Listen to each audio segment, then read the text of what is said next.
ಏನು ನಮ್ಮ ಮಾಲೂರು ತಾಲೂಕಲ್ಲಿ ಟೇಕಲ್ ಹೋಬಳಿ, ಈ ಟೇಕಲ್ ಹೋಬಳಿ ಅಂದರೆ ಒಳ್ಳೆ ಜಂಕ್ಷನ್. ಇದು ಒಂದು ಕಡೆ ರೈಲ್ವೆ ಸ್ಟೇಷನ್, ಸುಮಾರು ಪ್ರತಿ ದಿವಸ ಸುಮಾರು 10,000 ಜನ ರೈಲ್ವೆ ಸ್ಟೇಷನಿಂದ ಹೋಗೋದು ಬರೋದು ಬೆಂಗಳೂರಿಗೆ. ಅದ್ರ ಜೊತೆಗೆ ಇದೊಂದು ಕ್ರೆಸರ್ ಝೋನ್.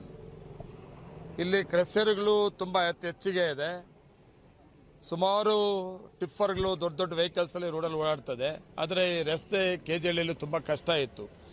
ಇದಕ್ಕೆ ಸುಮಾರು ಈ ರಸ್ತೆಯನ್ನು ಅಗಲೀಕರಣ ಮಾಡಬೇಕು ಮತ್ತು ಸರ್ಕಲ್ಗಳ ಅಭಿವೃದ್ಧಿ ಮಾಡಬೇಕು ಅಂತೇಳಿ ಪ್ರಾರಂಭ ಮಾಡಿದ್ದೀವಿ. ನಮ್ಮ ಅಧಿಕಾರಿಗಳು ಕಾಂಟ್ರಾಕ್ಟ್ಗಳು ತುಂಬ ನೀಟಾಗಿ ಮಾಡ್ತಾ ಇದ್ದಾರೆ. ಇಲ್ಲಿ ಜನ ಎಲ್ಲ ಖುಷಿ ಆಗ್ತಾ ಇದೆ, ಖುಷಿ ಪಡ್ತಾ ಇದ್ದಾರೆ. ಯಾರು ಕೂಡ ಎಕ್ಸ್ಪೆಕ್ಟ್ ಮಾಡಿರಲಿಲ್ಲ ಈ ಥರ ಒಂದು ರಸ್ತೆ ಇದು ಆಗ್ತದೆ ಅಂತೇಳಿ. ಅಂಥ ರಸ್ತೆನ ಪ್ರಾರಂಭ ಮಾಡಿದ್ದೀವಿ.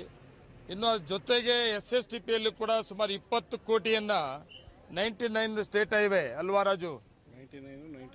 95 ಬರಲ್ಲ ಇದು ರಾಜು, 99 ತಾನೇ ಇದು, 99 ಮಾಸ್ತಿ. ಈ ಎರಡೂ ರಾಜ್ಯ ಹೆದ್ದಾರಿಗಳು ಇವನು ಕೂಡ ಅಭಿವೃದ್ಧಿ ಮಾಡೋದನ್ನ SSTPಯಲ್ಲಿ ಈಗಾಗಲೇ 20 ಕೋಟಿಯನ್ನ ದುಡ್ಡನ್ನು ಹಾಕೊಂಡಿದ್ದೀವಿ.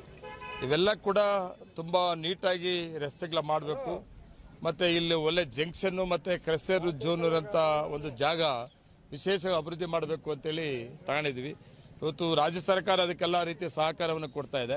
ಮಾಲೂರು ತಾಲೂಕಿಗೆ ಸುಮಾರು 600 ಕೋಟಿ ದುಡ್ಡನ್ನು ಈಗಾಗಲೇ ಡೆವಲಪ್ಮೆಂಟ್ಸ್ಗೆ ಅವಕಾಶ ಮಾಡಿಕೊಟ್ಟಿದೆ. 6 ಲೇನ್ ರೋಡ್ ಇರ್ಬೋದು, ಫ್ಲೈಓವರ್ ಆಗಿರ್ಬೋದು, ಈ ಥರ ರಸ್ತೆಗಳ ಅಭಿವೃದ್ಧಿ ಆಗಿರ್ಬೋದು, ಗ್ರಾಮಾಂತರ ರಸ್ತೆಗಳಾಗಿರ್ಬೋದು, ಇವೆಲ್ಲಕ್ಕೂ ಕೂಡ ಸುಮಾರು 600 ಕೋಟಿ ಇವತ್ತು ಮಾಲೂರು ತಾಲೂಕಿಗೆ 10 ತಿಂಗಳಲ್ಲಿ ಬಂದಿದೆ ಸರ್ಕಾರದ ಅನುದಾನ. ಇನ್ನೂ ವಿಶೇಷವಾಗಿ ಮಾಲೂರು ತಾಲೂಕಿನ ಅಭಿವೃದ್ಧಿ ಪಡಿಸೋದಕ್ಕಾಗಿ ಸರ್ಕಾರ ಅವಕಾಶಗಳನ್ನ ತಗೊಂತೀನಿ. ನಮ್ಮ ತಾಲೂಕಿನ ಜನತೆ ಏನು ನನ್ನ ಮೇಲೆ ನಂಬಿಕೆ ಇಟ್ಕೊಂಡಿದ್ರು ಆ ನಂಬಿಕೆನ ಉಳಿಸ್ಕೊಂಡಂಥ ಈ ಅವಕಾಶ ಸಿಕ್ಕಿದೆ. ಈ ರಸ್ತೆನ ವಿಶೇಷವಾಗಿ ಪ್ರತಿ ದಿವಸ ನೋಡ್ತೀನಿ. ರಸ್ತೆನ ಒಳ್ಳೆ ಗುಣಮಟ್ಟ ಕೆಲಸ ಆಗ್ತಾ ಇದೆ.